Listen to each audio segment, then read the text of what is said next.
Hello friends, Gayatri క్రియేషన్కు స్వాగతం.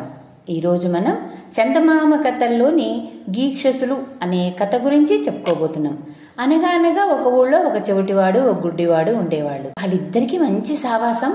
ఇద్దరు ఆ ఊళ్ళోనే అడుగు తిని బతికేవాళ్ళు. కానీ ఒక్క ఊళ్ళో ఎన్నాళ్ళు దొరుకుతుంది వాళ్ళ బిచ్చం. అందుకని ఆ ఊరు వదిలి దూరదేశాలకు పోయి బతుకుదామని ఇద్దరు కలిసి బయలుదేరారు.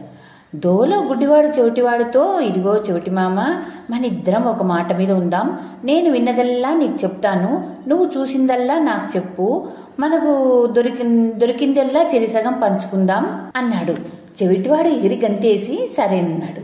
కొంత దూరం పోయే వరకు గుడ్డివాడికి గాడిదరుపు వినిపించింది. అదిగో ఇక్కడ దగ్గరలో ఎక్కడో గాడిద ఉంది, దాన్ని పట్టుకు తీసుకెళ్దామా? మనకు ఏది దొరికినా దాని మీద వేసుకోవచ్చు అన్నాడు. చెవిటివాడు గుడ్డివాడు చెప్పిన దోవలోనే పోయాడు. అక్కడ ఒక గుంజకు గాడిదను కట్టేసి ఉంది.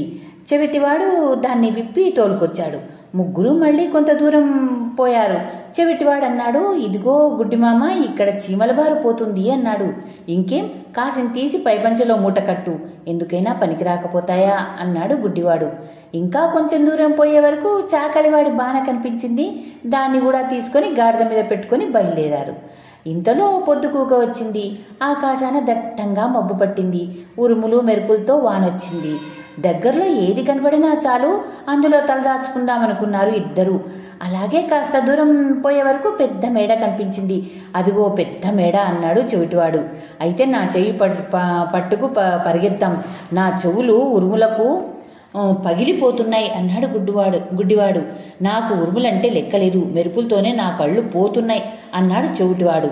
ఎందుకు మామ మన ఇద్దరం ఊరికే వాదించుకోవడం, త్వరగా కొంపరకు చేర్చు, తడిసిపోతున్నాం అన్నాడు గుడ్డివాడు. ఇద్దరూ ఆ కటిక చీకట్లో తడుస్తూ ఇంటికి చేరుకున్నారు. గుడ్డివాడు ఇంటి మెట్లు, తలుపులు, గడియలు చూసి, ఇది ఎవరితో రాక్షసుడి కొంపలాగుంది, మనం ఇంకో చోటికి పోదాం అన్నాడు. చెవిటివాడికి భయం వేసింది. కానీ ఎక్కడికి పోతాడు? ధైర్యం తెచ్చుకొని, దీంట్లోకే పోదాం పదా గుడ్డిమామ, రాక్షసు వస్తే నేను జవాబు చెప్తాను అన్నాడు. ఇద్దరు బలమంతా ఉపయోగించి తలుపు నెట్టి గాడిదని లోపలికి తోలి మళ్ళీ తలుపు బిగించారు. లోపల రాక్షసి లేదు, గీక్షసి లేదు. వాళ్లకు బాగా ఆకలి వేస్తుంది.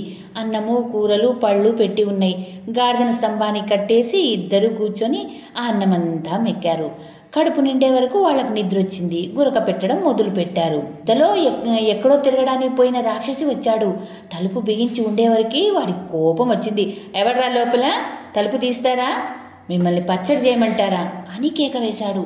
ఆ కేకతో గుడ్డివాడికి మెలకు వచ్చింది. గజగజ వణికిపోతూ చెవిటివాడిని లేపి, విన్నావా కేక, రాక్షసి వచ్చాడు అన్నాడు. నాకు వాడి కేకలంటే లెక్కలేదు, నువ్వు ఊరుకో, నేను జవాబు చెప్తాను అని చెవిటివాడు రాక్షసిని దబాయించాడు. ముందు ఎవడిగో పోయి నువ్వు హాయిగా నిద్రపోయే వాళ్ళ నుంచి లేపుతావు. నేను రాక్షసుని, ఇది నా ఇల్లు, తలుపు తెరువు తీయకపోతే నీ ప్రాణాలు తీస్తా అన్నాడు రాక్షసుడు. నువ్వు రాక్షసుడివైతే మేము గీక్షసులం, ఏమనుకున్నావు? మేము రోజు రాక్షసులనే తింటాం అన్నంలో అన్నాడు చెవిటివాడు బిగ్గరగా. రాక్షసికి ఆశ్చర్యం వేసింది.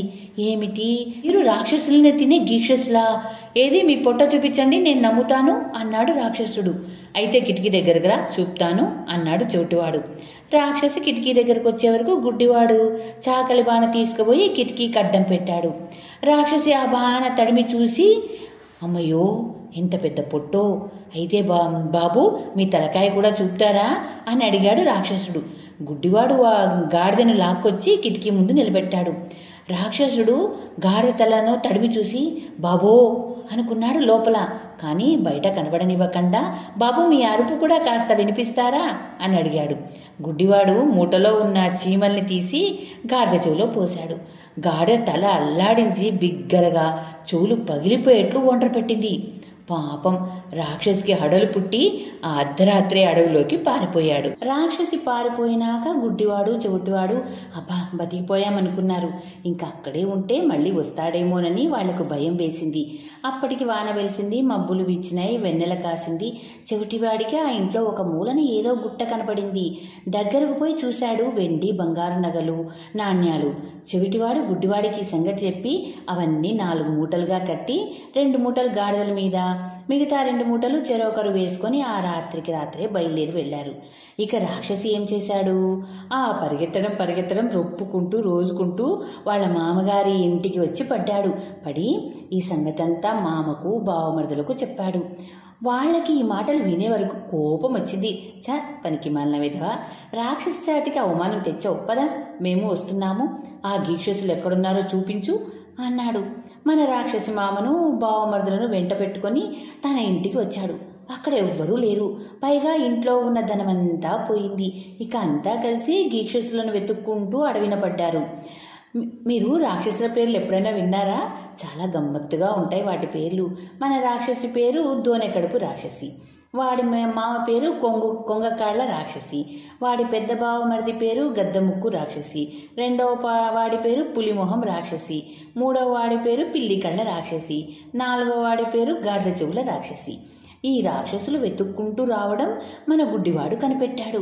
వాడు చప్పుడు విని, చెవిటన్నా రాక్షసులు మన వెంట పడ్డారు, గాడిదను అడవిలోనికి తోలి మన ఇద్దరం చెట్టెక్కితే బాగుంటుంది, వాళ్ళు దాటిపోయిన తర్వాత మనం వెళ్ళవచ్చు అన్నాడు. చెవిటివాడు సరేనని గాడిదను అడవిలోకి తోలి చెట్టెక్కి కూర్చున్నారు. రాక్షసులు చెట్టు దగ్గరికి వచ్చి గుడ్డివాణ్ణి చూశారు.